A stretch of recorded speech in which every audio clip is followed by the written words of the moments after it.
What's up, everybody? It's your boy Mike Mack of the Black Heroes Podcast. I'm solo dolo today, and I'm not really doing an episode, or at least I won't fully call it an episode because it's really just me giving my opinions on what's been going on in the country right now. If you don't know, talking about the 50 statewide protests against police brutality in the wake of the death of George Floyd, and kind of wanted to really stress four things. Main thing I want to talk about is the chain of events that kind of led up to this moment, kind of so we can get some background information on, why exactly things have been building and why exactly right now it feels like such a tipping point. Uh, Also on why a lot of what's going on matters so much and why it's really good to have this dialogue and why it's good to be sure to let people understand that, it's a difference between protesting police brutality and just protesting police. I think that's a big misconception of what's going on right now. I'll touch on that later though. I also want to talk about the enforcement of the police against the protesters. I also want to talk about the enforcement of the military against the protesters, some of the events that's happened where peaceful protests have broken down. That will also be addressing the looting and rioting that a lot of people have been trying to use against the protest. And also want to talk about, some of the big things that have happened as police encounter protesters. Another thing I want to talk about is the response of leadership. Now, this is going to be talking about police chiefs. It's going to be talking about people who had unions. Obviously, talking about the president. So, I mean, that could be pretty controversial, which is a reason why I kind of waited to do this to make sure I had proper information and also proper responses from different areas across the country. And also want to lastly talk about the importance of the election because we have to remember the election is still coming up. A lot of these events don't stop. I mean, we just had an election in, I believe, Iowa, where probably one of our most openly racist senators, Stephen King, was finally elected out after 9 terms. So definitely we'll be talking about that, and that'll be the way to end it off. But just to kind of start, let's talk about the chain of events that led up to the 50 statewide protests and the global protests. And I'll also be talking about the support we've been getting from across the world as well in this first segment. And let's start that off. So to start, I believe one of the biggest things that really kicked off a lot of this conversation and kind of moved forward into helping a lot of people get into this conversation was the fact that, back in 2013 or maybe back in 2012, you had the killing of Trayvon Martin from a regular citizen who made a misconception on who was in his neighborhood, and from there he wrongfully killed him. And from that he was found innocent, which kind of set a precedence to a lot of people that, a lot of things that have happened in the country where it seems like a white man or a person of privilege is allowed to do things to black individuals and be able to get away with it because of that privilege. From there, that kind of started the conversation, and it also kind of started the protest because a lot of people, if you can remember, did not like that. That was a very huge thing that took over the country for a long while, and it's still even brought up to this day, obviously, since I just mentioned it, because it's something that really sears into our hearts. And it's something that sears into our hearts is because it's something that is blasted on social media. I think that's also one of the biggest points of conversation that we should have, because with social media, it is giving us access to be able to see these things, but it's also giving access to a lot of people to give opinions that they feel like will never come back onto them, or there won't be any retribution for their opinions. So they kind of speak from the heart for a lot of these things sometimes. I also know that sometimes people are just trolling and trying to get, clicks, likes, comments, retweets, because they feel like that kind of just helps them to, I don't know, get more mention, I guess you could say. But it's something that really moves forward into showing that there's a problem with opinion right now on, just a humane standpoint on what should be allowed. So most definitely that was one of the things with Trayvon Martin that started it off. I feel like another big thing that happened is the death of Michael Brown and also of what's the guy at Ferguson? Or was Michael Brown the guy at Ferguson? Eric Garner. There we go. Eric Garner and Ferguson. Now with Michael Brown, that was probably a controversial topic because it was kind of hard to tell what was going on, because you could see that, he was being very aggressive and he did steal from the store. But at the same time, it just felt like with all the officers there, he could have been apprehended. But instead they chose and, went straight to shooting. And that's a big problem of what we have. It feels like when it comes to, black people, because we see when white aggressive people towards the police officers get handled, get detained, get stopped, and, they get brought in.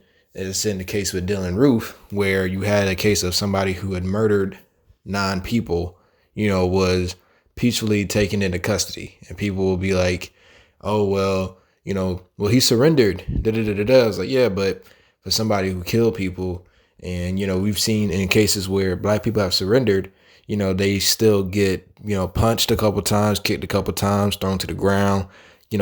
A lot of force is being used to detain them. And it seems like for this guy who murdered people, it was like one of the nicest transactions that we could see for somebody who had done something just so despicable. And, we have to hear this, see this, and live through this, and then turn around with Michael Brown, where he was being aggressive.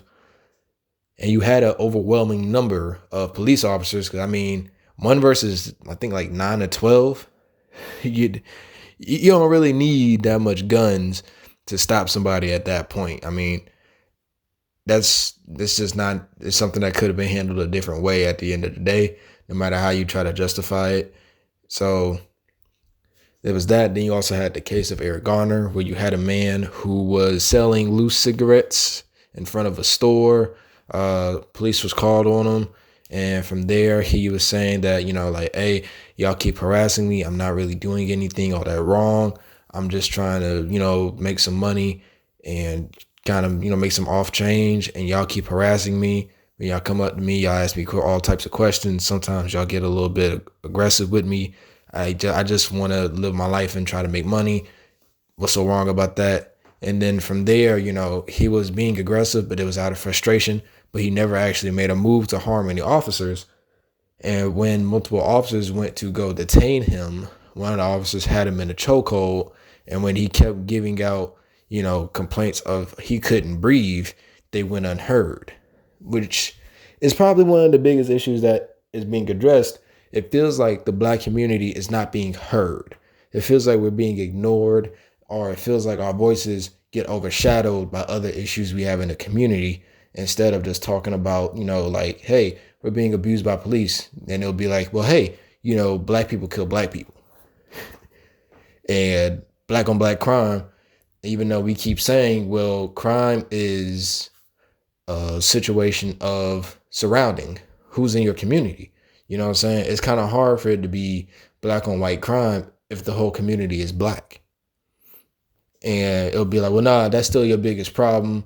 You got this and that. I was like, all right, well, that's an economic change that we have to have. You can't just fix that by, telling people, hey, be nicer to each other, but they're still broke.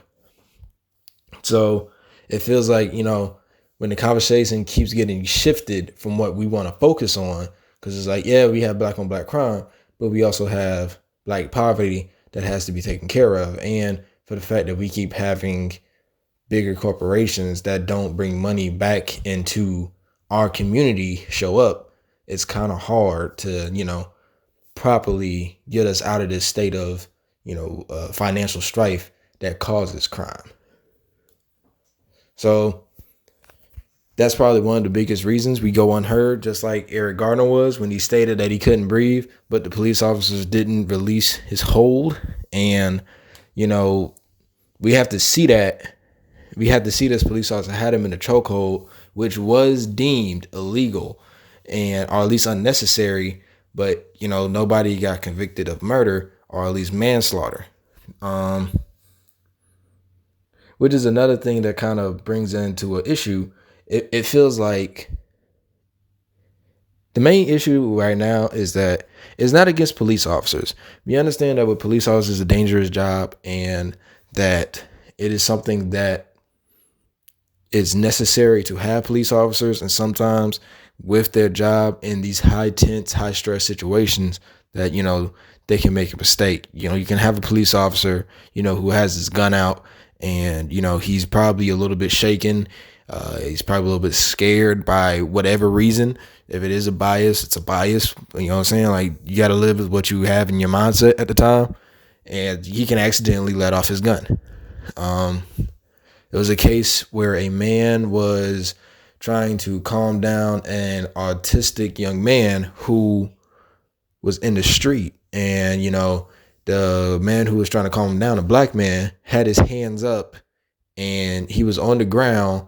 And while he was trying to keep the autistic young man calm, he was also trying to tell the police officers who, for some reason, had their guns drawn on an autistic person, hey, please don't shoot him. He's not bad. He's just confused. I'm trying to keep him calm. Please don't shoot him. I have my hands up. My hands are up. Don't shoot me, please. And one of the officers still ends up shooting the black man while he's on the ground with his hands up. And when the black man asked him, why did you shoot me? He says he doesn't know. So, that's a case where it could have been bad. Like, cause he shot at him. He shot him. He got shot in the side. So most definitely it's a case where, an innocent man could have been killed trying to save another life. All because an officer wrongly shot him.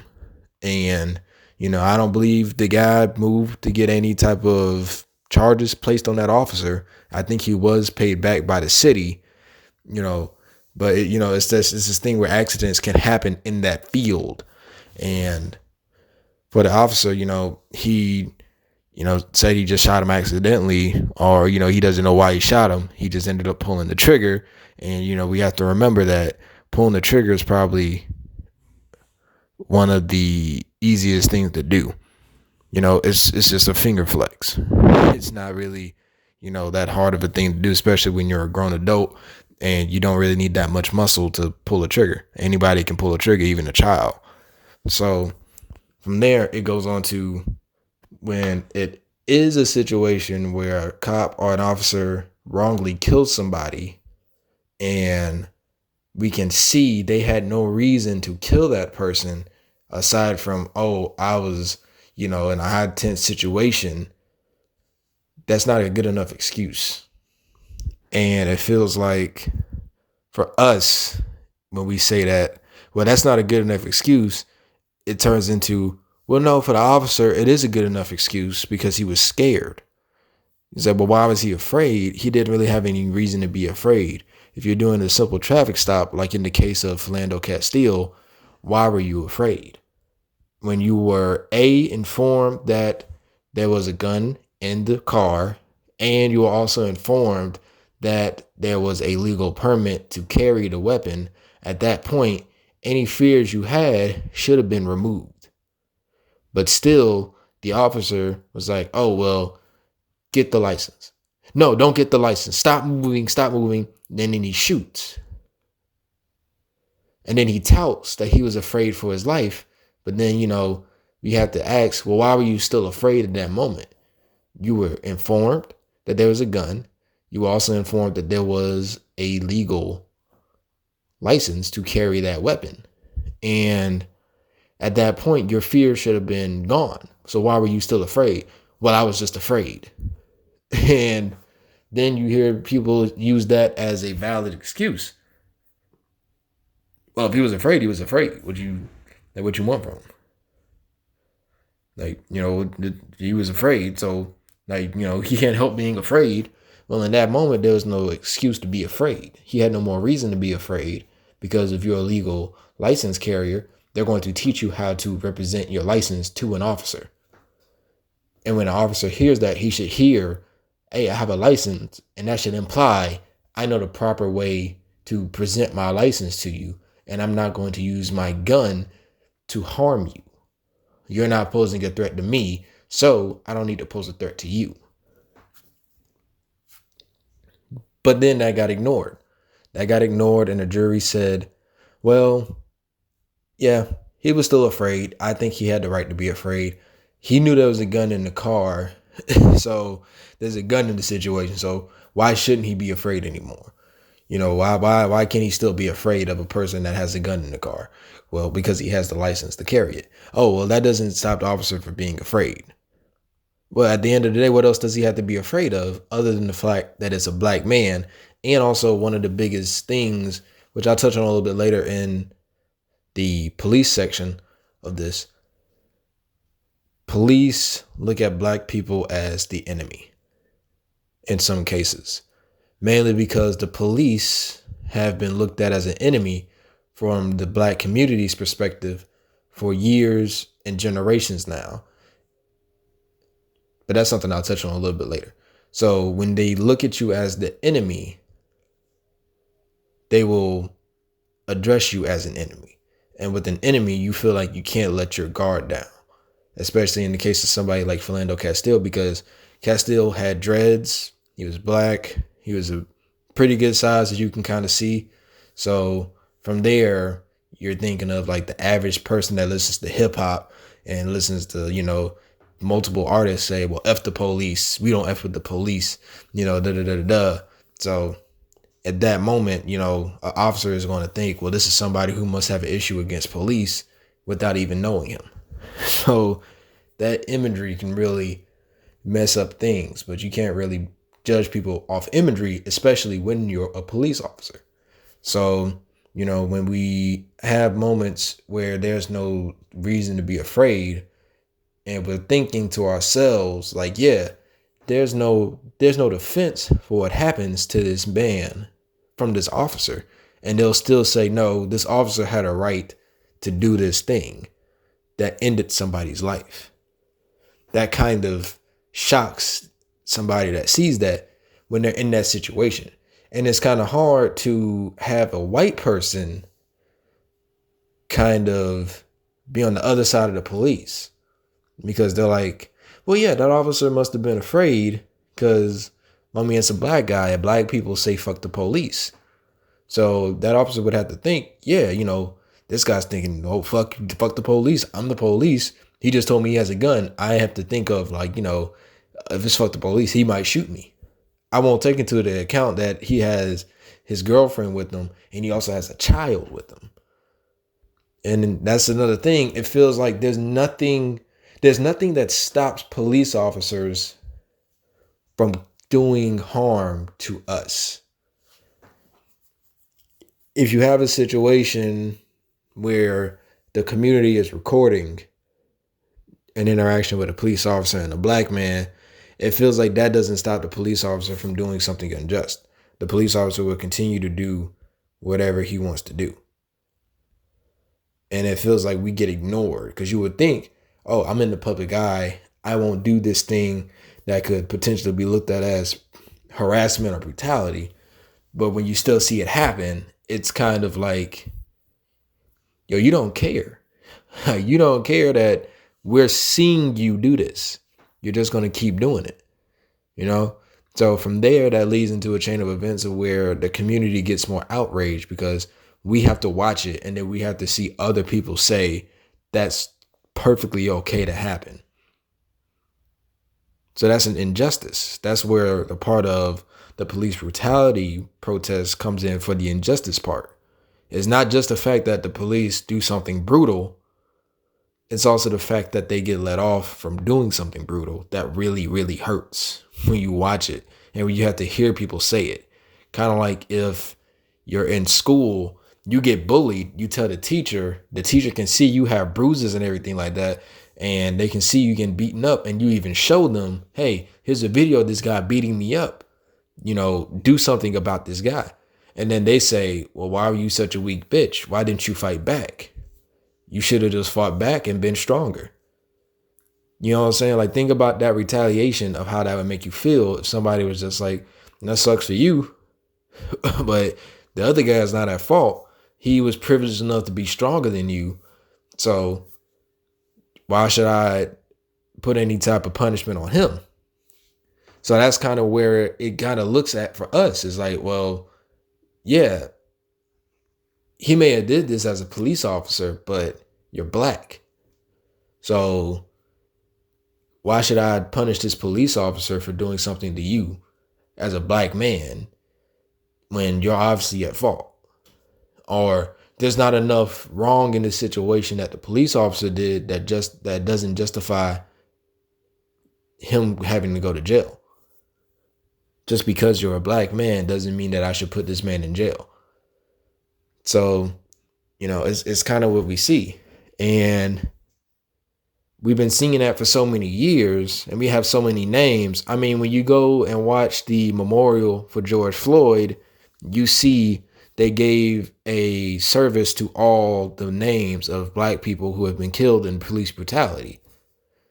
And that went on for like a solid minute and a half, just showing pictures for a couple of seconds. So that should tell you how many people have been killed over the years that we've documented. And then there's people that we don't even know because it's things that aren't recorded. Everybody doesn't record in these situations. But for what's recent, the main case that we have right now is obviously George Floyd, but we also have the case of Breonna Taylor, I believe in Dallas, Texas, where officers wrongly entered her apartment, having a warrant for somebody else's arrest. And then they shot into the apartment and ended up killing her. And then on top of that, her boyfriend, who shot back at the officers, not knowing who they were, because it was also in the middle of the night. It was like midnight or 1:00. So he was thinking somebody was breaking into the home. So he was protecting his home. Shot back at the officers. They shot back at him. And in the crossfire, Breonna Taylor was killed. In that situation, you have officers who have a warrant for somebody's arrest. They go to the wrong house or the wrong home, I believe apartment. And it's a thing of where, like, how do you get that wrong when you probably have the apartment number, name, address, and stuff to go to? So you make the mistake of going into somebody else's home, you shoot and you kill the person that lives there. And I believe the boyfriend was also arrested, and I think is still arrested for shooting back at the police. In that case, they're wrong. Kind of like the thing with Amber Geiger when she walked into a black man's home and shot and killed him. You are wrong from the jump. From the start, you are wrong. You went into somebody else's home without having the proper reason to go in their home, such as having a warrant for their arrest. So from that immediate response, you are incorrect. But because you're a police officer, they will say, well, they might have been wrong and they might not have been in the correct house, but they were in a misconception of doing this. When in all reality, it's not a misconception of you going into somebody else's house to arrest somebody. You went into somebody else's house, which is pretty much breaking and entering. If you have a warrant for 1400 Bird Singing Street and you go into 1401 Bird Singing Street, you're wrong because that's not 1400 Bird Singing Street. So you had no reason to go into 1401. So from there, all actions you took are criminal. But since it was the police, it was swept up as it was a police mistake. These officers don't deserve to lose their job or go to jail. When that is the actual definition of manslaughter. Definition of manslaughter is the killing of somebody, somebody's death being of your fault, and you had no intention of killing them. So in that situation, they have fulfilled the requirements for at least manslaughter. It might not be third degree murder, killing somebody with knowing you killed them, but no actual intent. But it's still at least manslaughter because they didn't go in there thinking to kill anybody. They went in there, didn't address themselves, were fired upon, and then turned around and fired back and killed somebody. So the wrongful death is still on their hands, but they won't be charged for manslaughter until there were protests. And then we had to force the charges upon these officers.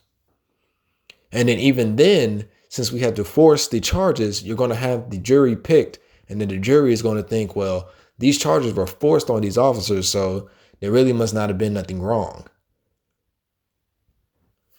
And then from there, it goes to, the jury didn't find him guilty. So you had 12 people who couldn't admit or come to the unanimous decision that, yes, all these officers are wrong in the killing of this person, even though they were wrong for going in her house. So that's one of the situations. Another situation that built up to this was the killing of Ahmaud Arbery. I hope I said that correctly. So you have in Georgia, Brunswick, Georgia, I believe, you had a young black man, Ahmaud Arbery, who's 25 years old. By the way, I'm 24, turning 25 soon. And also Curtis, my co-host, he is 25. So you have a 25-year-old black man who is jogging. When his family gave comments on him, his father said that one of his favorite things was to work out. He worked out all the time. So he's jogging in this affluent neighborhood, apparently. There is a house under construction. So Ahmaud Arbery sees the house under construction. And when you look at the video, all you see is boards. It's like in the beginning stages of being built. So all you see is wood. So he walks in out of curiosity, and he walks into the open front door and kind of looks around and then leaves. Which I'm pretty sure any of us have done if you've been by a house being constructed. If you've been by any type of construction, you've been fascinated by the construction. You don't know why. You kind of just see it and you're like, oh, I wonder what this is. I wonder how the layout is. Okay, cool. I see it. I'm out. So he looks inside real quick, and then he goes about his day and starts jogging.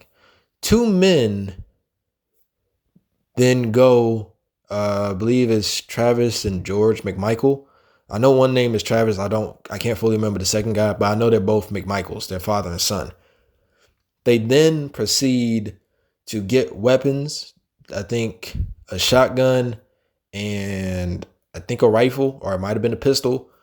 And they pursue Ahmaud Arbery, saying that he burglarized that home.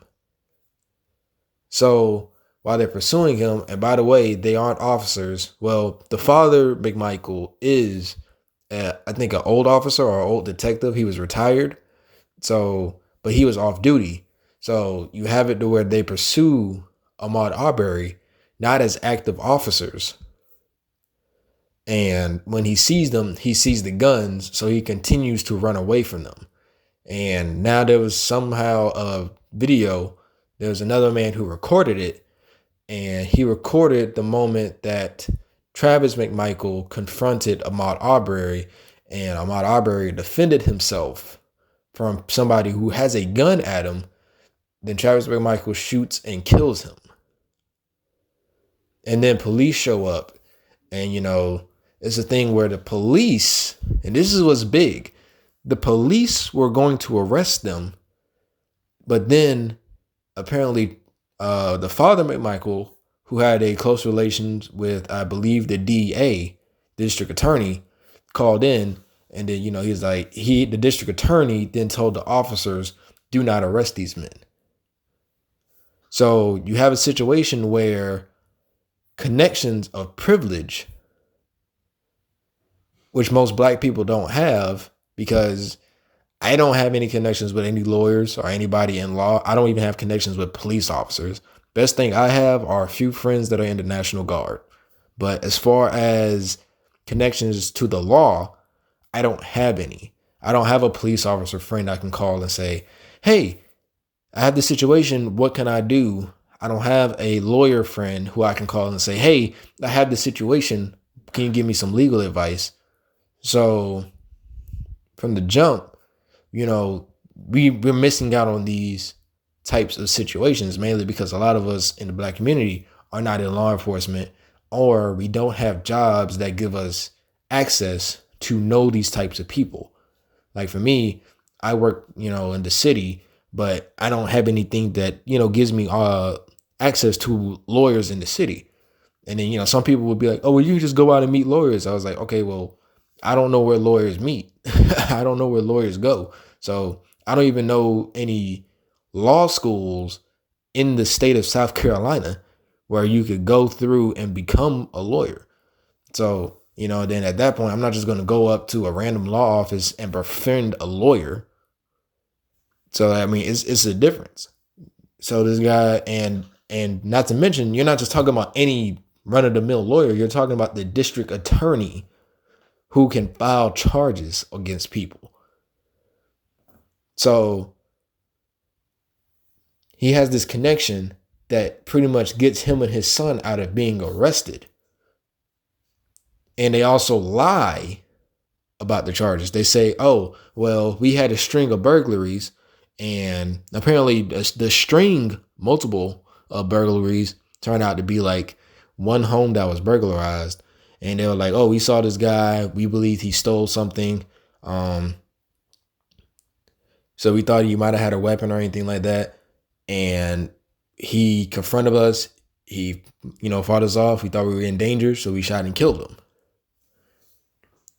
And they also said that the homeowner told them that he had burglarized.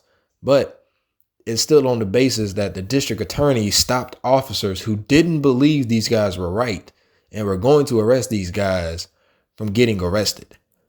And then it took 2 months after that and the release of a video to get these men arrested. So you had a 2-month wait and no trial, no jury, no investigation, nothing that said, oh, these guys were wrong, because they just went off their words. And the homeowner had to come out and say, no, I actually didn't give them access to my surveillance video. They never contacted me about this. I never contacted them to say I had an issue with burglaries or people, stealing stuff from my house that's being built. So you had all these things had to come out before we could get proper justice, which is another issue that we're having. We have to force our justice to happen. We don't just get justice as it happens. We have to force it. And most times we still don't get that justice. So now we currently have it to where both McMichaels are in jail, as well as the person who shot the video, because it still seems odd that this man is randomly driving and just so happens to catch what happened.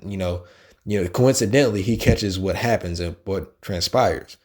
So now they're on for being murderers, which this is murder, because they had no reason, first off, to confront Ahmaud Arbery about a burglary. And they definitely did not have any reason to bring guns into that situation.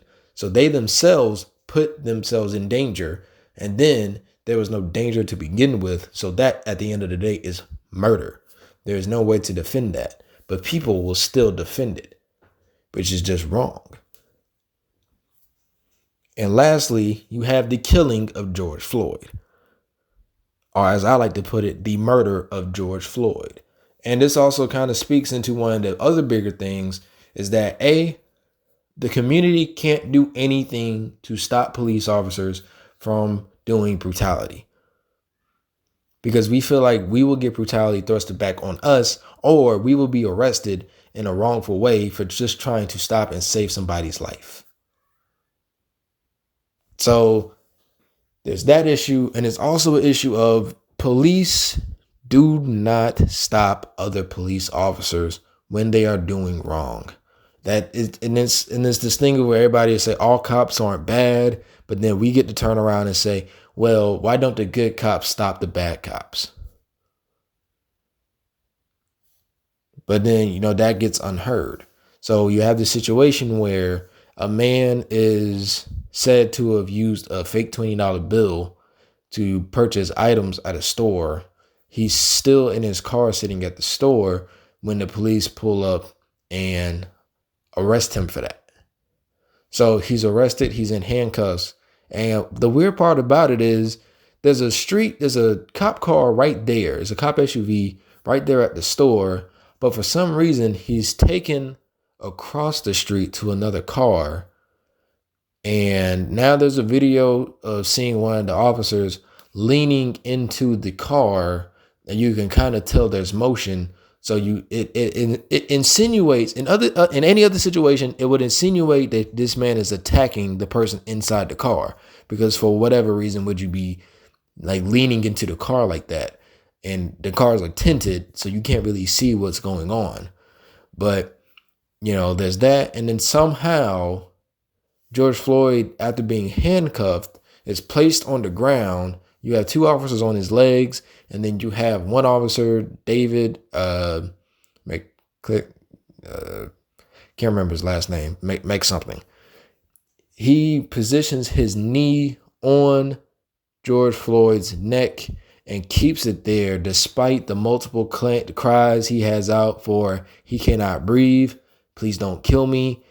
He asked for his dead mother in that midst of these 8 minutes and 45 seconds or 8 minutes and 53 seconds.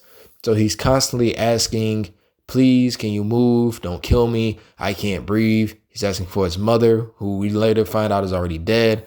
But the cop keeps his knee on his neck. The public keeps asking this officer, can you please remove yourself from his neck? He's saying he can't breathe. Can you get off his neck? That you shouldn't be allowed to do that. You're choking him. Stop. And the officer, David, whatever his name is, keeps his knee on his neck. The two officers on his legs don't move this officer off his neck. And then you have one more officer standing in front and just watching the crowd while this happens. So we have four officers who are pretty much taking a part of an action that kills a man. And no matter what you say, 8 minutes is a long time. I've been recording this thing for 37 minutes at this point, and I could feel when I went 10 minutes into this recording. You don't need that much to let you know a good bit of time has passed. Everybody has had situations where they try to do a body exercise and 30 minutes felt like 5.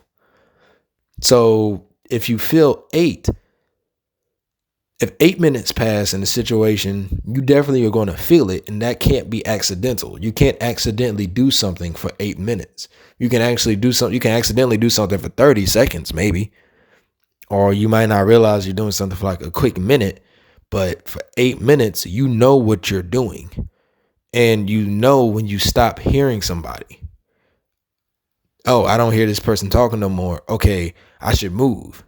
Or I don't feel any more resistance. I should move. But this officer keeps his knee on the man's neck until paramedics arrive, and he doesn't check on him. He doesn't, ask any questions. There's no conversation. There's not even emotion on this man's face. He's sitting there, hands in his pockets, blankly looking on as the person under him dies. So you have something that's just so cold. And, but he doesn't do anything for it. And then they turn around and you hear the coroner say, oh, well, that's because George Floyd had health issues and the stress of the situation caused him to pass instead of the knee on the back of his neck choking him out. That's when protests started. And that's when you had the riots start. And a lot of people, condemn the riots like, oh, well, these people were destroying their city. Why did you destroy their city? Because we were told pretty much to our faces, hey, this officer killed this black man in plain sight for 8 minutes, but we're going to tell you that he didn't kill him. And you have to understand, every time you hear that from where we can see it and we see it plain as day, and then they turn around, the state says something otherwise, that feels like a big fuck you from the state. So from there, if you're going to say fuck you to us, we're going to say fuck you to you. And the best way to say fuck you to the state or the city is to fuck up the city. So that's why you had the riots take place and they fucked up the city. Then from there, I think Attorney General of Minneapolis, he stepped forward and he took over the case. And then he filed charges for David, whatever his name is, to be arrested. And then that also led later on to the arrest of the other 3 officers. But it's still the sublime message of Black people have to force their justice. We have to force ourselves to get justice instead of just receiving it for what seems obvious. So that's why we had these protests. That's why we had these protests against police brutality, against injustice. And it's not against police officers. It's against the fact that police officers do wrong. But when it happens to us, or when it happens to people without privilege, that wrong gets ignored.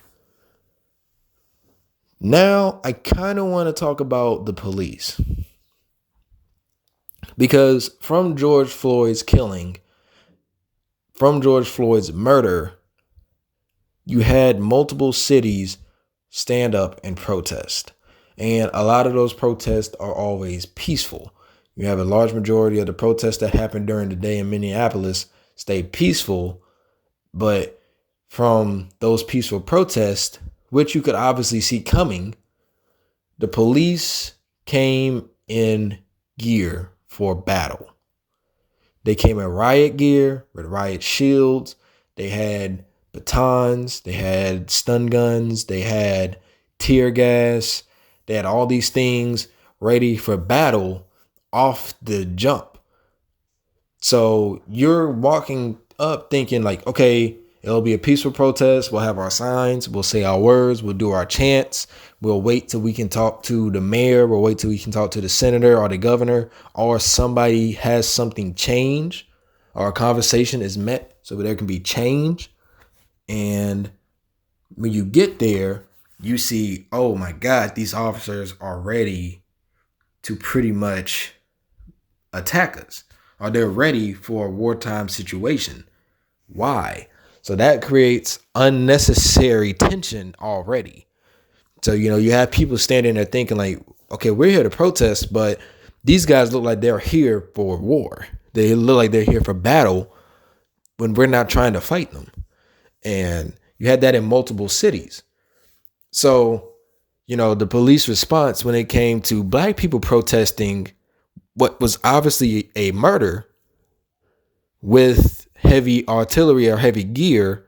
I won't say artillery yet, but heavy gear to quickly suppress that protest. And this also kind of comes into the point where we talk about privilege, because when conservative people had protests where they marched into state governors' buildings or state legislation buildings with guns, heavy artillery, or where they were like aggressively charging towards police officers who were holding the line for some of these places, nothing was done to these people. There was no thing of, oh, well, they seem pretty, they seem pretty aggressive. We're going to come out with riot gear. We're going to have all this stuff. They just came in regular uniform and held the line. No matter what was said, no matter what was done, you have multiple videos where the police officer lines were broken by protesters, and they did nothing more than reset the line. They moved people back instead of arresting them for kind of jumping at them. So we have that imagery of, yeah, we're going to let these guys get their words out. But then when it comes to us, it's if any of y'all mess up, we're taking you down. So from the off jump, that's that imagery that we have in multiple cities, but mainly Minneapolis. So from there, there's that. And then from moving forward, they felt even more justified to bring in more artillery or more officers and more force when you had the riots happen.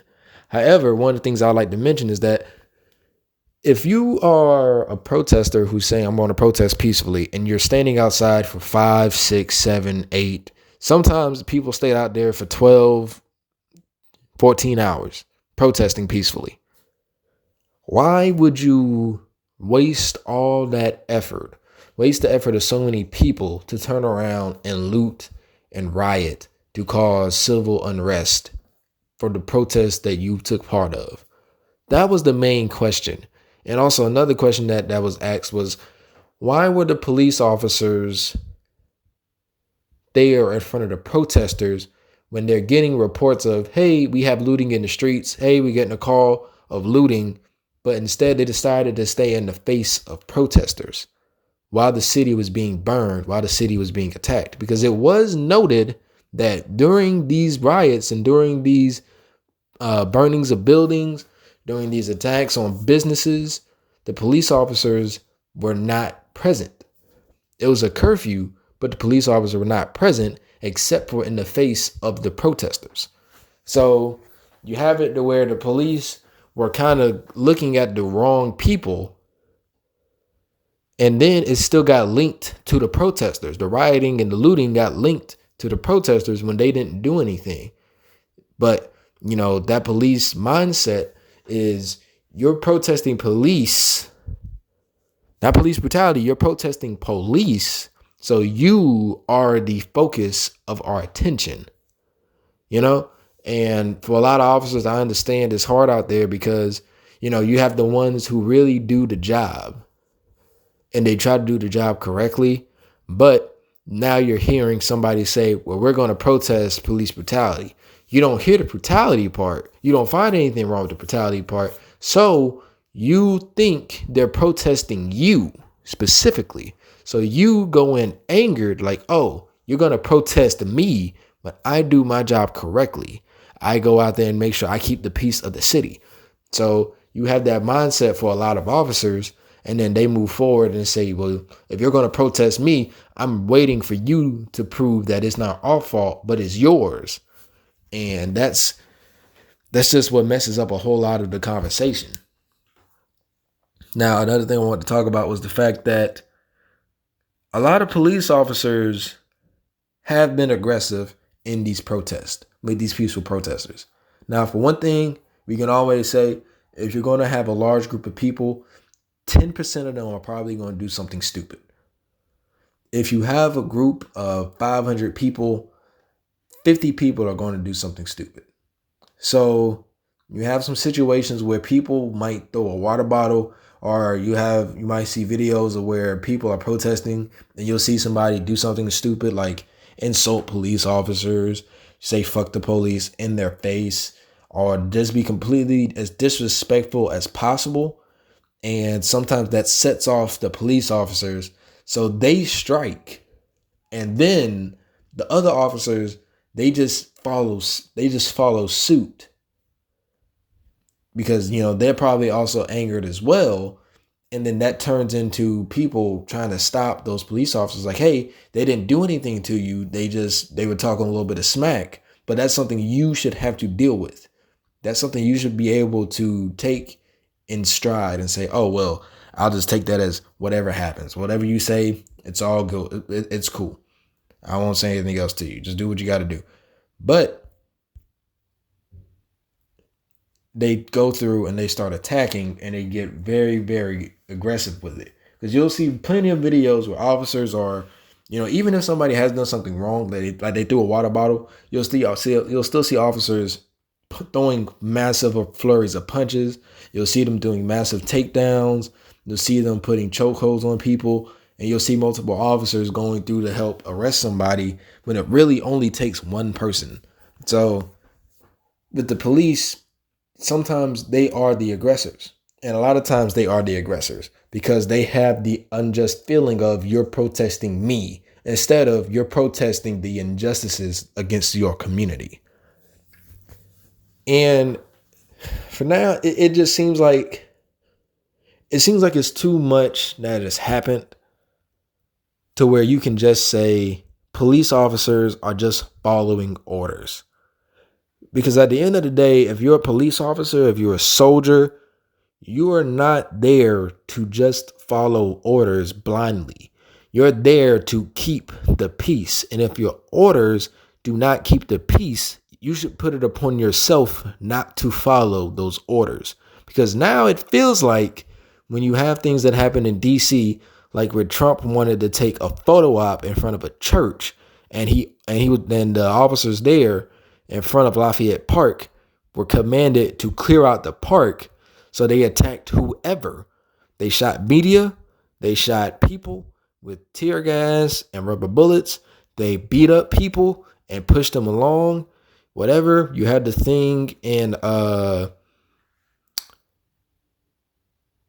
where was that at? Buffalo, I believe, where they pushed an old man who was kind of trying to just talk, you know? So, and he fell, and you could see that he hurt his head, but then officers ignored him to go arrest somebody else. And not just one or two, you had multiple officers completely ignore him when officers have to be trained in first aid, and they normally have first aid equipment on their person. So you have it to where officers are ignoring things, beating up people, going excessive with their force, kind of like in Atlanta where you had two kids who were out past curfew. I heard some reports saying that they were throwing things at officers or whatever, but that hasn't really been confirmed. So you had these two kids in this car. Officers rushed the car. They forced the door open on the passenger side to get the girl out. They tased the man that's driving. You also see National Guard go up and stab their tires to flatten their tires. So they bust their tires pretty much.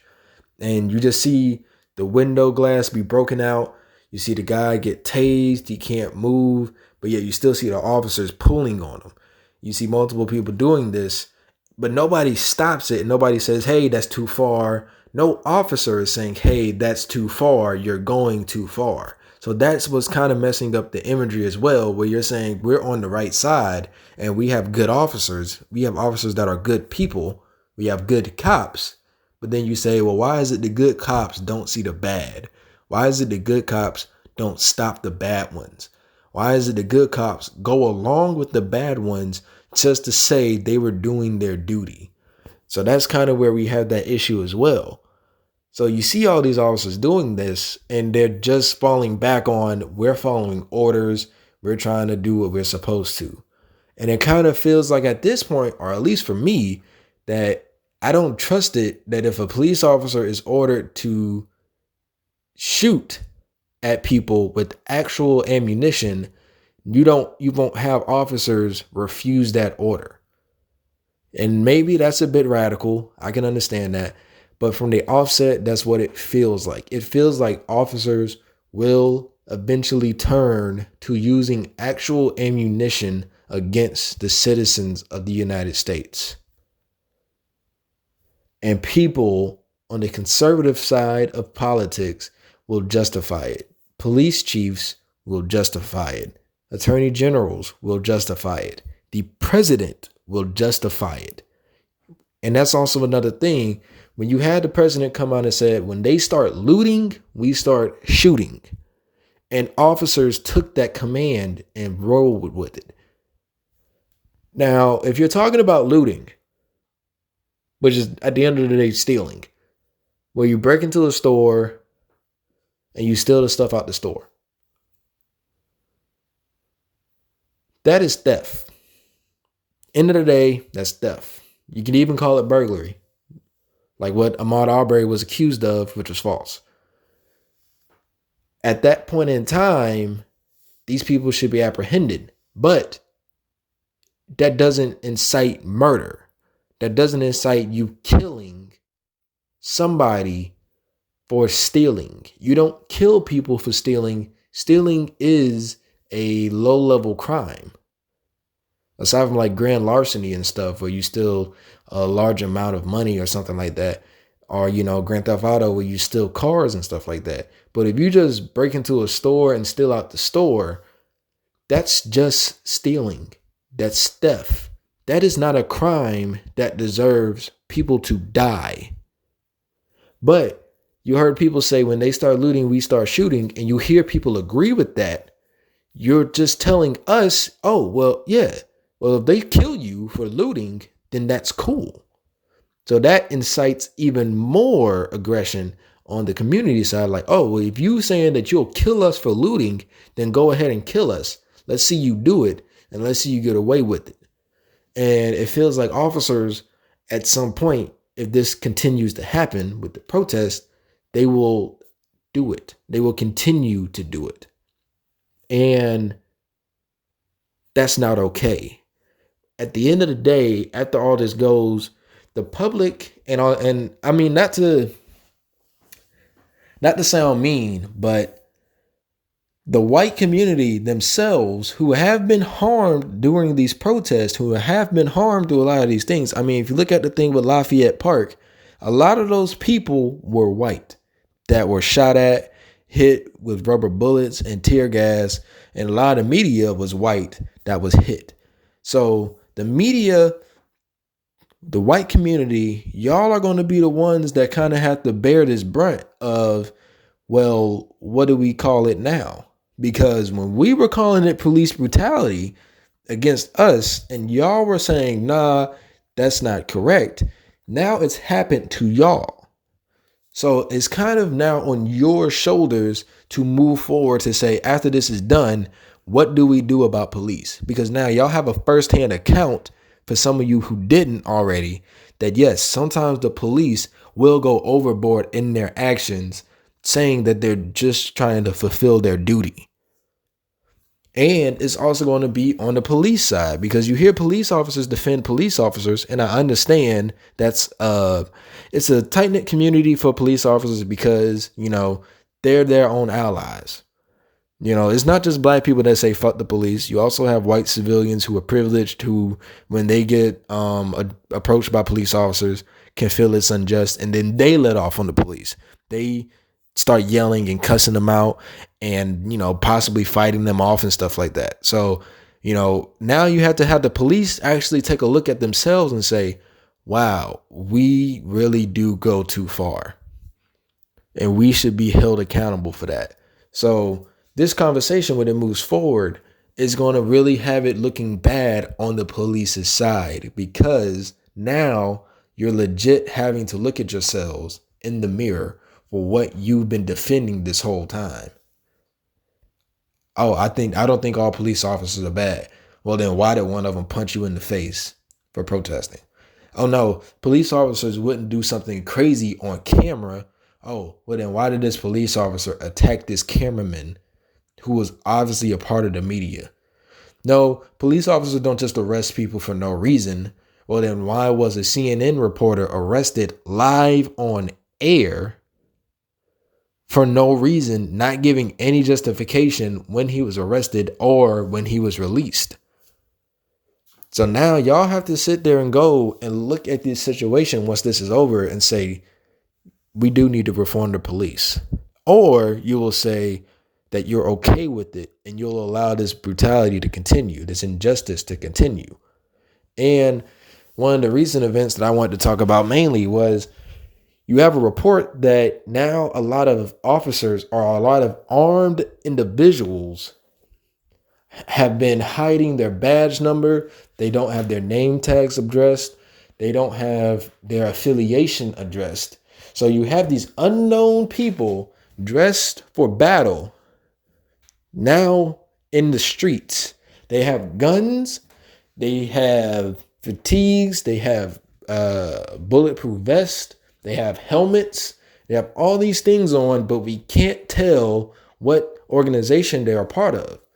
So this is kind of how bad it's gotten. And this has kind of been leading into the thing with Trump and a lot of people saying, hey, you're militarizing the police. That is dangerous. And, now you're starting to see why, because now you have somebody who is not showing an affiliation for any type of district. You don't know if this is Texas police. You don't know if this is state police. You don't know if this is your prison guards. You don't know if this is National Guardsmen. You have these people, or if this is just average Joe that lives down the street who just happens to have these types of things on them. So you're stopping people from saying, hey, this is the guy who attacked me. This is the guy who beat me up, but I did nothing wrong. I have video of it. But if you have the video of it, but you can't tell where to go, that stops you from getting justice. So that's kind of where we're at. And that's kind of what's happening with people being okay with what the police are doing, and the police being okay with what they're doing as well. That's why there's such a thing against the police right now, because where are the protectors holding themselves accountable? So it's just so many crazy things right now with that side. But now I kind of want to move on to the leadership. And this is kind of going to be a brighter side, darker side thing, because you do have positive police responses in some of these protests. You can look up and find police officers who are dancing with the protesters, who are talking with the protesters, kneeling, marching. They are supporting the protesters. These are the officers who said, yes, there is an issue. We are a part of the issue. I understand it. Let us work with the community. We understand it's not us versus you. Let us work with you to make change. And that's important. But at the same time, it's also a thing of how helpful is it if it's only a small percentage? And sure, any help is good help, but we need it to where we don't have it to where, like, oh, this small group in Atlanta was like, yeah, we support you. Turn around. A bigger group in Atlanta is breaking into people's cars, tasing them, tearing out their tires, and then beating their ass to take them into custody. So, it's like, yeah, we see that we do have support, but how do we get it to where we can get more people to see it? If you can see it as a police officer, why can't this other police officer see it? Why can't this other police chief who, I think the police chief in Buffalo excused and gave defense for the people who pushed down an old man. He said, oh no, the officer shoved him and then he fell on his own terms. The dude said the old man fell and busted his head off his own actions. That's the type of shit we need to get removed. That's the type of leadership that we have a problem with, because that's the problem. Where you see something like this and then you say, well, yeah, my officers may have did something wrong, but whatever. Or when you have people like Mayor de Blasio, who there's a video of, and this is a little bit controversial on my part because in some ways I highly disagree with what happened in the crowd. And I also highly disagree with what the police officer did. So there's a crowd and they're blocking two police SUVs from driving forward. One of them has a barrier. I think he has a barrier. So he's holding the barrier and the police SUV is sitting in front of the barrier. The other side doesn't. For the other SUV, the people are just standing there. Now, while these cars are stuck there and they're kind of inching forward to kind of, scare the people out the way, like, hey, like if I inch forward, you'll move. But then the people are like, well, you're not going to drive forward because then you'll end up running us over. And that's against the law. I was about to say that's not against the law. That's highly against the law for you to do that. Even though we are obstructing you, you can't just run us over, which is true. So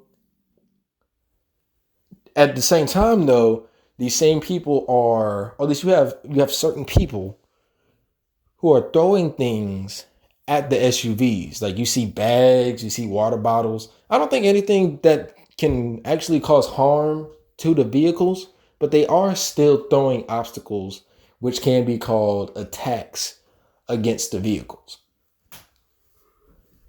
However, from there, one of the SUVs drives through the people and he hits some of the people. And you have another SUV in front of the barrier just drive through and move the people out of the way of the barrier.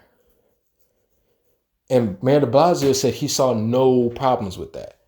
Now, while I will say there are problems on both sides, you should not be taking a full SUV, especially for the fact that you could have just backed up and drive it through people. That's, at the end of the day, that's wrong. So you're kind of seeing a militarization of the police, and it's being justified by some of these leaders. But you also do have some leaders like I think the police chief of Flint, Michigan, he came out No riot gear, no police gear. He just had on a t-shirt and his pants. And he said, hey, I understand it. I'm part of the community. I protect the community. I'm with y'all. Let's march. You have the police chief of Santa Monica, I think, of Santa Cruz. He kneeled with the protesters and they all took a knee. You have different people of the military who are not bringing guns. They're just there and they're standing with the people. And, you might see them dancing with the people. You'll see there's a very big video with Keke Palmer. And, she's talking to a soldier, a National Guardsman. And she's like, hey, look, can you march with us, please? I get it. Like, you have your post and everything, but it will be a strong sign of support if you march with us. And the soldier, he's refusing to march. He is listening to her, but he's refusing to leave his post, which I don't have a problem with. Because that can be big ramifications on him. So that's at that point asking him to take big ramifications from just doing his job. So, he says, look, I can't leave my post. I do hear you. I do support you. What else can I do to show that support? So one person says, well, can you take a knee with us, please? If you show support by doing what we do for us, that's good enough. But Keke Palmer was not satisfied with that. And at that point, that's where I kind of feel like there's a little bit of unfairness that we kind of thrust onto the other side, where at the end of the day, these people are still trying to do their jobs. Like, the only reason these officers were able to take off their riot gear in Flint was because the police chief did it first. And they felt justified to do it. And they felt like when they got back, there's nothing the police chief can say to them.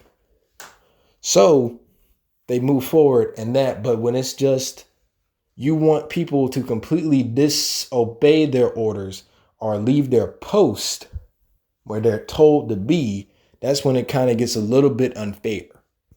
So from that, you have the proper leadership of where people are saying, yes, I will help you. Yes, I understand you. And within the guidelines of what I can do, I will show my support.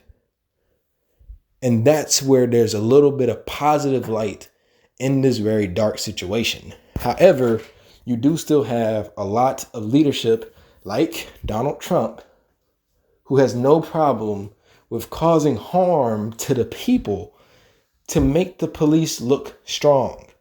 And that's also one of the other biggest things that we have right now. And this is also the reason why we need to get rid of Donald Trump. We don't need to prove we are the strongest. We don't need to keep proving our strength. We can fortify it. We can make sure it's there, but we don't need to prove it. Which is very ironic, because if anybody remembers, I think it was last year.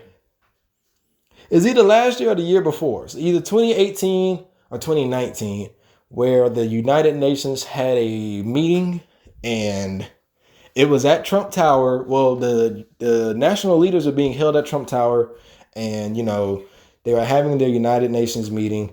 And Trump went to go talk, and he said his usual bullshit that he does at his conventions or his rallies. He's like, I have done more than any other president before me. My cabinet has done more. My administration has done more than any other administration in this amount of time in history.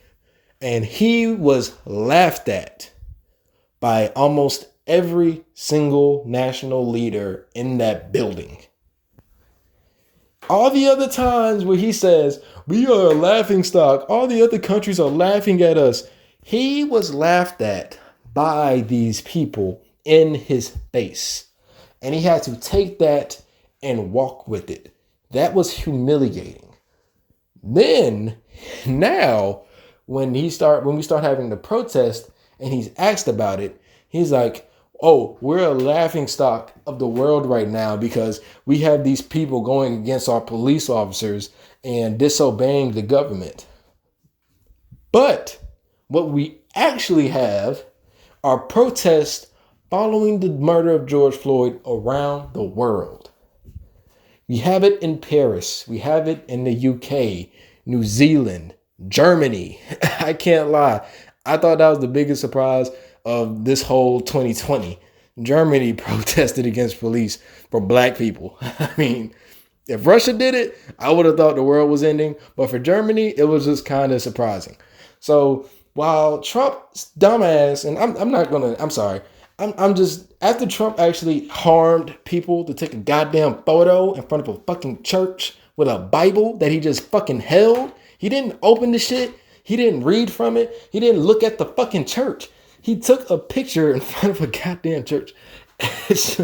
That just gets me really riled up and it gets me really hot. So, like, this dumb motherfucker sits here and he's like, oh, we're the laughing stock. We're the laughing stock. No, you're the laughing stock. You are not stable enough to handle that. So now you're telling police officers we have to flex our might.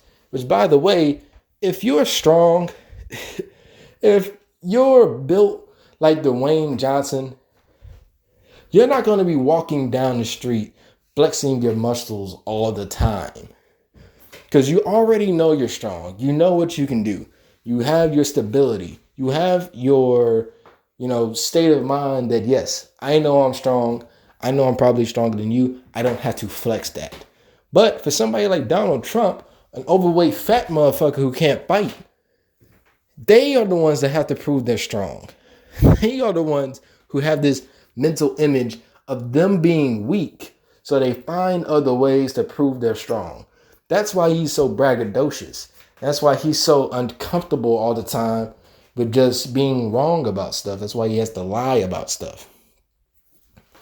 So that's the type of leadership we have right now. And sadly, his instability is aimed at our main sources of power, which are our police and our military. So when he wants to flex the United States power, thereby flexing his power, because all it is him. He's not doing this for the military or the police. He's doing it for him to flex that, yes, I'm strong. Look at me. I'm the one that ahead of the strongest military of the world. I'm the one that's ahead of all the police officers. Like inside I'm a weak little bitch, but on the outside I have the power to say, hey, you strong people, go do this. And so now you have that mental imagery that's being thrusted upon the police. Like, oh yeah, Trump said we're strong. We are strong. Yeah.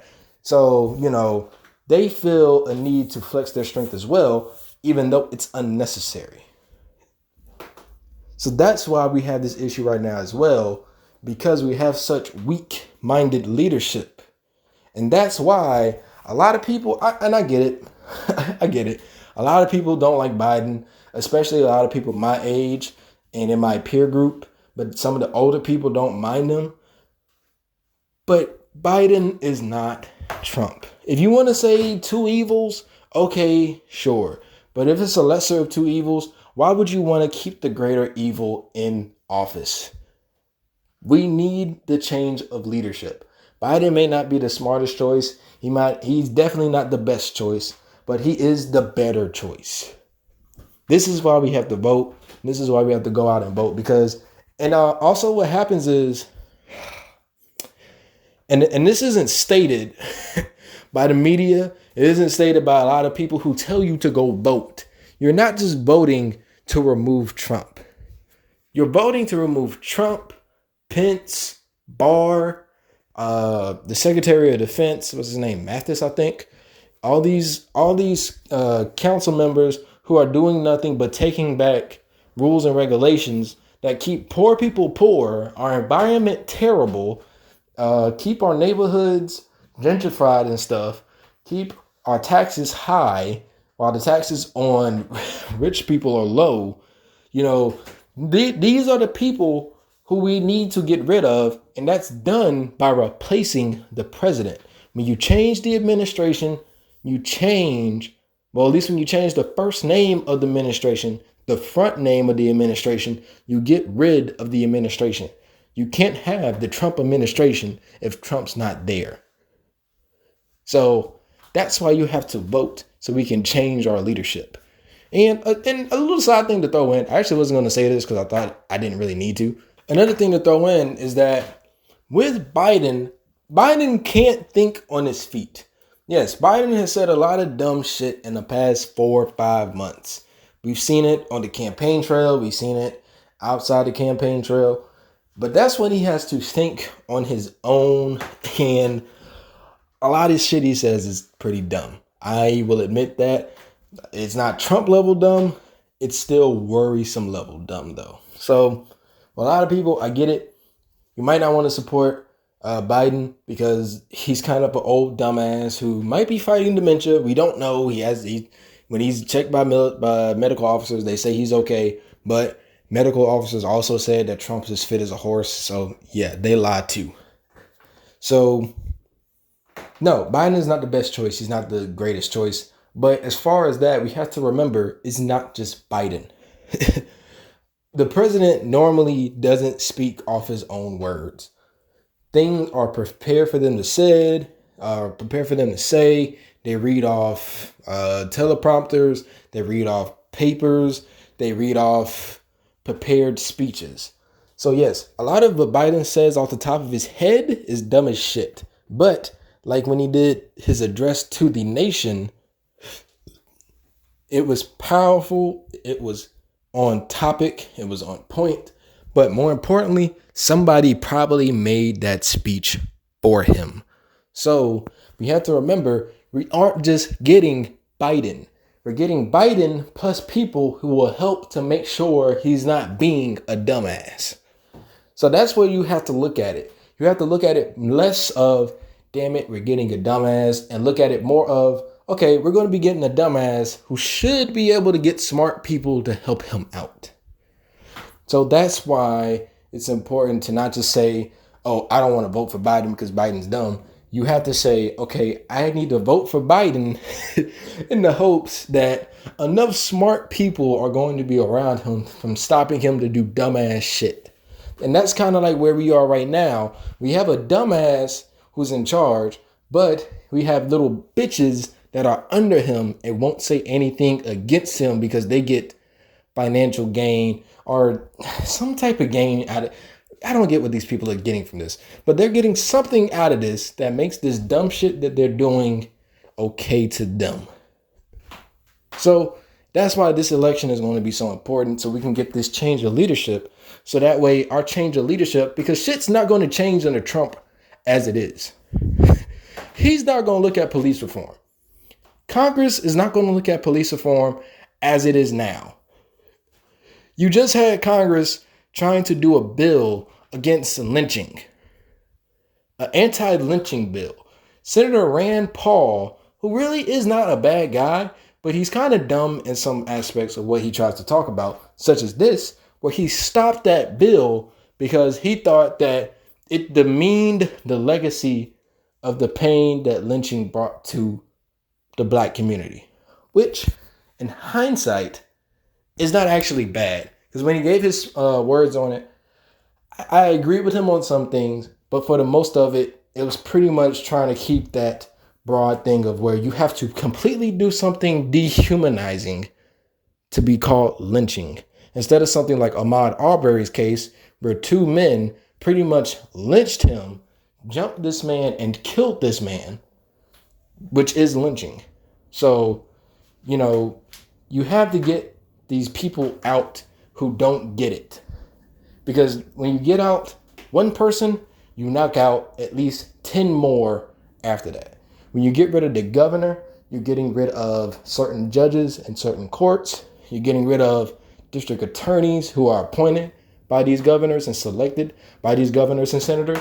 You're getting rid of a lot of people who, actually attorney generals, I think, are voted in as well. But attorney generals select district attorneys who then also help through the courts and stuff. But either way, so when you vote one person, you don't just vote one person out that causes the problem. You get multiple people out. That's why this is so important right now. We need to vote to get people out to cause massive changes. When you do one thing, it causes an avalanche of a lot of things. Like, we've all seen things of like, what? You drop a little bit of a snowball, it rolls down a hill, turns into this big ass thing. That's what we're trying to do. That's why it's important to vote Trump bitch ass out. You get him out, you move forward into making it to where all these other little people who don't stop him get out the way as well. So the last thing I kind of want to touch upon is just, where do we move from here? Now, as I said earlier, this is going to be a big test for the white community. This is kind of what's going to help y'all have to see. And as much as I don't like the fact that a lot of people have been hurt, a lot of people have been wrongly arrested, a lot of people have been wrongly jailed for hours, days, and weeks, I still have to say, you had to experience this. If you're in New York and you saw Boston police officers beating the shit out of you, or you were in New York and NYPD was beating the shit out of you for no reason, or you saw them beat the shit out of somebody for no reason, now you can understand that yes, this is actually not a problem with just the black community. This can be a problem for us too. If we're looked at as a threat by the police, by the people with the guns, the people with the power, they will turn on us as well. They will beat the shit out of us as well. So now you're being looked at as the people who have to say, this is enough. Because you are the majority. One of the main defenses that people have when black people say, we are killed by the police unjustly. There is a problem with the police in our community that's been going on for generations.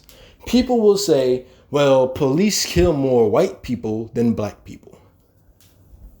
Why are you comfortable with saying that? You should not be comfortable with saying police kill more white people than black people.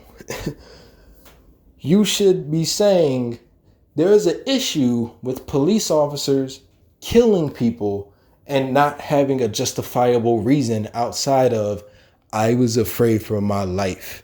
Which, by the way, the people who killed George Floyd, they didn't even use that excuse. They felt comfortable enough of saying, yes, we killed this man in the attempts to arrest him, but he was resisting, blah, blah, blah, blah, blah. It just happened. They didn't have a thing of, oh, I was afraid. Oh, he was resisting, blah, blah, blah, blah. They just said it just happened. So this is something that was egregious enough to where nobody stated they was afraid, or it wasn't the usual defense of I was afraid, that kind of, I think, sparked the white community to say, oh, this is a problem. No, that's not okay. They just killed this man and for no reason. For no reason. They had no reason to kill this man, but they did it. And then they're being let off for it. So that kind of jump started it. And now with what's happening in a lot of these situations where you see people who are getting beat up, you see protesters who, when they get out of jail or when they get home, you see them say, hey, why are they only talking about the looting? We were protesting peacefully for hours. Hey, why are the police doing this when we were just protesting for hours peacefully? So now you have it to where y'all have to take this brunt of this responsibility. Because we've been holding the brunt of the responsibility and being ignored, but now it happened to you. So you have to be the ones to say, yes, this is the problem. This is how we need to move forward to get rid of this problem. We have to vote out these sheriffs and police chiefs who justify these actions. We have to vote out these governors who actually asked for National Guard security. We have to vote out this bitch ass president to get rid of the top of the issue and all the people below him who will justify him and make it to where he can be justified in his actions as a bitch ass motherfucker. So I'm not going to let that go. So y'all kind of have this brunt. And what helps is that it's not just America. People across the world, this act against George Floyd that cost him his life was so egregious that people across the world have stepped up and said, no, what's going on is bad. Not only is it America, though, we have problems with police here in the UK. We have problems with police here in France, in Germany, in New England, in South America, and I was about to say South America. That was about to be dumb as shit. In South Africa. Sorry, I was legit about to say South America. I mean, there too, but whatever. So, it's a thing where the black community doesn't look crazy anymore. We don't look like, oh, nah, y'all are just thugs, and that's why this happens. Oh, well, you dress like a thug, so that's why this happens. You have people wearing bands and American Eagle getting beat up. Sorry, that's the whitest thing I could think of by saying Vans and American Eagle. So, you have these guys who are just not fitting the description of thugs. They don't fit the description of the Antifa or whoever the fuck they talk about. So, yes, you have a lot of these things happening where y'all have seen that the black community is not lying. We aren't delusional. So now it's thrusted upon y'all for ignoring the conversation. You're ignoring Colin Kaepernick 4 years ago when he said, there is injustice and I'm not standing for the anthem until you admit there's injustice and you move towards change. Now you have the NFL saying, you know what? We were wrong. We ignored our players when they told us there was injustice. They didn't mention Colin Kaepernick, which, by the way, y'all owe him an apology. A lot of people would be like, no, Colin Kaepernick, he took that stance knowing what the ramifications could be. Yes, but the ramifications are wrong and you thrusted those ramifications on somebody and they were wrong in the first place. You don't tell that person, you took that risk, that's on you. No, you took that risk. We were wrong. We apologize for giving you those ramifications that you didn't deserve. So, if the NFL is admitting they didn't listen to players, then y'all have to go back to 4 years ago where Colin Kaepernick said there was an issue. You have to go back to almost 60 years ago in the 1960s where they said, hey, we have this issue with the police who aren't seeing us as citizens. And a lot of people said, no, that's not right. You're just black. And that's why this happened. You were getting out of place. And that's why the police did this to you. You have to go back to 400 years ago where people said it was okay to own other people. And yes, I am actually one of the people who normally say, yeah, that problem started in Africa, whatever. But while Africa had slavery, white people, y'all went with the premium plan of slavery. So y'all have to go back that far to admit the issues of this country before we can move forward with change. Because before, you can't solve a problem if you don't see a problem. You can't call 1 + 1 a math problem if you think it's just writing. So you have to go through and address the problem, and then we move forward by changing the problem. And the way to change the problem is by moving the people, because the problem isn't that it happens, because people are people. We fuck up, we make mistakes, we say the wrong things, we do the wrong things, whatever. But what happens is you're supposed to take the people who are outside of the situation and have jurisdiction over making the decision of whether or not you were wrong. Say, yes, you were wrong, this was wrong, you go to jail. Clear as day. So that's where we have to start. You have to start by addressing the problem, getting the right people in positions of power to check that those problems when they occur and not ignore those problems or shift the blame to those other people. Because we're still having that done now. You have people who are saying, oh, George Floyd, well, he was a criminal. I mean, when he was in Texas, he was charged for, I think he got charges for possession of a firearm, I think assault, stuff like that. But nobody will say how George Floyd was doing the American dream of putting himself in a better situation to make his life better. He moved from Texas, Houston, Texas, where he was friends with Steven Jackson, and moved to Minneapolis to get work that paid well to be able to prosper in a different location that wasn't riddled with crime. So that's where people who can admit that and say, yes, this man had a criminal background, but we can see he was making efforts to get out of that criminal background and be able to go through and make the right decisions. So that's where we have to start.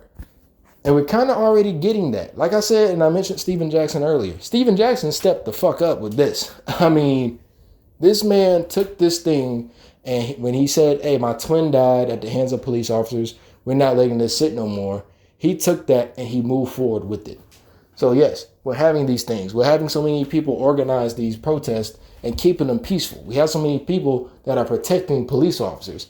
One of the best images I ever saw was a police officer got separated from his unit, and there were some protesters who were trying to yell at him and stuff. And I don't think it would have turned violent. There's a possibility, since that was a police officer separated and by himself. So, I mean, sometimes retribution is the best form of medicine. So people would have probably had the feeling of, hey, we got our ass beat by police officers. We gonna want to, you tell us how it feels when you get your ass beat for no reason. It's a possibility that could have happened. So 4 to 5 black men protected that police officer by forming a line against him and the protesters until his unit was able to come back and meet back up with them, and he was able to rejoin them. That's what we're doing. That's what we're showing. Yes, we aren't the problem all the time. We aren't fully a part of the problem. So we are sometimes the people that help you move forward. So that is where we're moving forward to. That's where I think, because, despite how dark the situation is, the majority of the opinion is that it's wrong. 66% of the country do not believe Trump is handling this correctly. So we're getting to move forward. We have popular opinion that, yes, this is wrong. And yes, now I see how wrong it is. So we're going to move forward to make these changes. So that's where I think this is going to go once this is over and we get Trump out of the office. So to summarize pretty much everything that I spoke about, and to anybody who made it towards the end, I want to thank you. This actually was a much more tense experience than I thought it was going to be.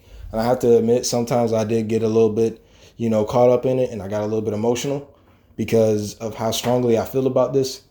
But so let's summarize this. The protests we're seeing now in America and across the world are because it's been a buildup of so many smaller things that have finally cascaded and finally tipped over the jar. So now you're seeing the ramifications of what ignoring the problem is. So that's from multiple cases of police brutality that we've seen be ignored, that we've seen get justified wrongly. And now we're seeing that of the community saying, not just the black community, but a large amount of the American community say, no, this is not right anymore. We're not going to let this stand. I also talked about the police, where their mindset is, where you're ignoring the part of the brutality and only associating these protests against you. That's a problem. You need to disassociate this police brutality and the injustice from you just have an issue with the police. So you need to start there on addressing that you have a problem with disassociation and move forward into saying police can help stop these situations. If you are a good cop, prove it. Sadly, if you are the good cop, you have to prove it. If you are the bad cop, you're just going to let it happen. You're going to prove you're a bad cop much easier than proving you're a good cop, because you do something bad easily. But sometimes doing the good thing is harder and it comes with backlash. But from there, that kind of moves on to the next thing I talked about, where we have to elect leadership that will protect the good cops, remove the bad cops, and move forward to addressing when something bad happens, we don't ignore it. So that's, in the justification, that's pretty much the main things.